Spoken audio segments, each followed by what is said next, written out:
here where there's a whole lot of nothing right now. And the reason that it's not here anymore is because Frank Lloyd Wright hated it. It was a Queen Anne style Victorian home. And Frank Lloyd Wright really hated that building. In fact, in his autobiography, he referred to it as his amateurish first design. And it's not here anymore because he tore it down in 1950. That's how bad he hated it. But when it was here, over here, it was the center of this progressive boarding school. And the school did pretty well over time. And by 1900, there were about 90 students out here that ranged in age from 6 to 18 years old. And the problem really became a matter of space. There were simply too many kids here for the amount of space that was available. So what Frank Lloyd Wright did, what the Ants did, is they contacted Frank Lloyd Wright, who by that time had a thriving architectural practice down in Oak Park, Illinois, which is a suburb of Chicago, basically. And they asked him whether he would be willing to design an additional building to go along with what he already had here. And he agreed to do that. And the part of the building that he designs is what you see there with all the windows in it. Now keep in mind as you look at that part of the building was designed and built in 1902. For 1902, that is a radically designed building. And what makes it so radical, of course, are the windows. You do not see Victorian-era buildings that have windows like that. They just don't exist. And when Frank Lloyd Wright was designing this portion of the building, he did what he referred to as breaking the box of architecture. Basically what that means is that in most Victorian-era buildings, most of the time the buildings were going to be square or rectangular. Okay? And all of the weight-bearing elements, in other words, the part of the building that would hold up the roof, all those weight-bearing elements would be equally distributed on all four sides. It's a great engineering plan. It's often used here today.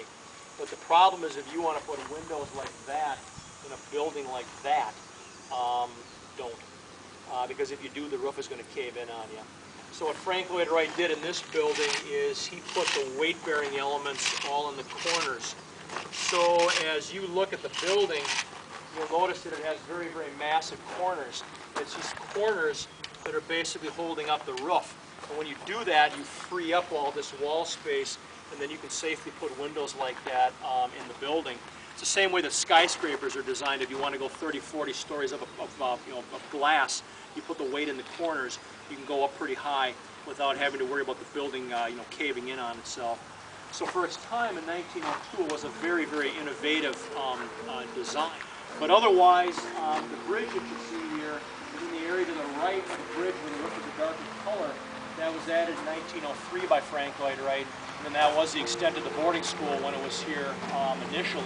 Now the school was in operation here until about 1916. When the Ants retire, they get out of the boarding school business, but they have this land, they have these buildings, and they really don't know what they're going to do with them.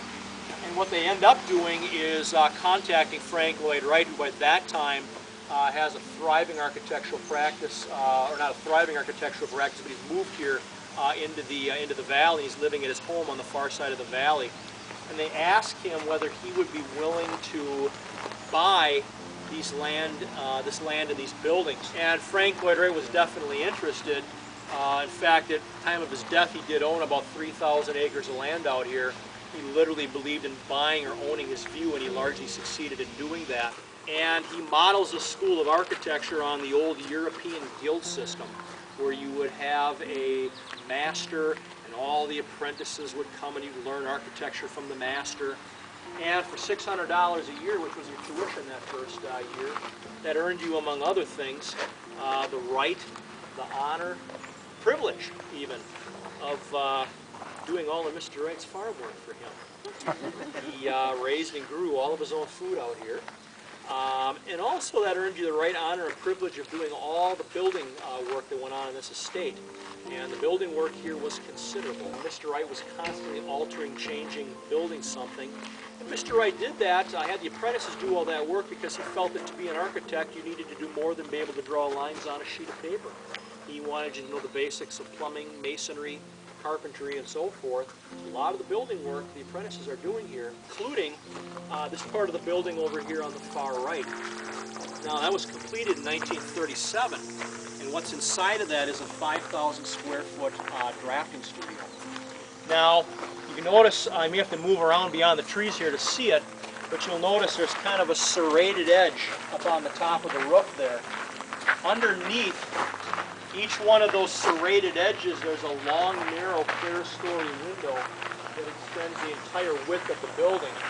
So what that means is that in that drafting studio, you're getting all kinds of natural light, which is good, but in particular what you're getting is northern light, because the building is actually built facing due north. Northern light is the best light that there is for drafting because it's an even diffuse light and it doesn't cast shadows. So the building was literally built with that in mind. But this is the summer home of the Frank Lloyd Wright School of Architecture. The school is in operation here May through October, and then it's down at Taliesin West down in Scottsdale, Arizona. Mr. Wright began doing that in 1937, and that still follows through yet to this day. But it's literally the smallest school of architecture in the world. The greatest inspiration in Frank Lloyd Wright architecture was nature. Remember that Frank Lloyd Wright was a Unitarian, and as such, he saw nature as something that was not just nice or pretty, but was sacred and was a reflection of God. So you're going to see a lot of ways in which nature is going to influence the architecture. And this particular site, what Frank Lloyd Wright's trying to do is he's trying to blend the building in with nature. He's trying to blend it in with the site. He wants to look as if it is of the site instead of being imposed upon. So we see that in the area to the right here where the drafting studio is, very, very low to the ground, very strong horizontal lines. And what it's supposed to do is follow the flow of the land that is here. Also, as you walk to the back of the building to the west, you'll find that the building is actually built on 3 different levels. What it's literally doing is following the contour of the hill that it's built on. And that's why this building is actually called the Hillside Studio and Theater.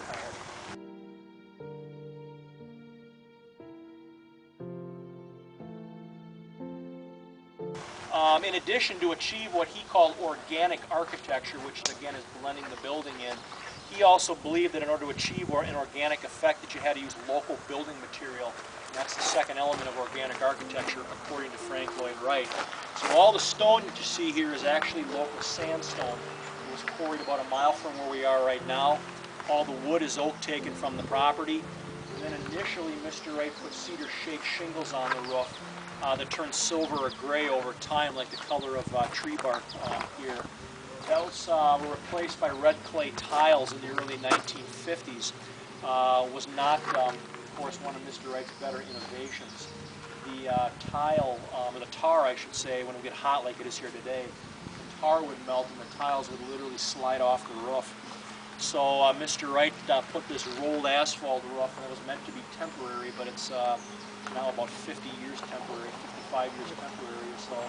But it was the last style of roof that was here when Mr. Wright was alive. So one of the things you want to look for on our tour today and remember is the idea of nature influencing the architecture, because that's a big part of Frank Lloyd Wright's architecture.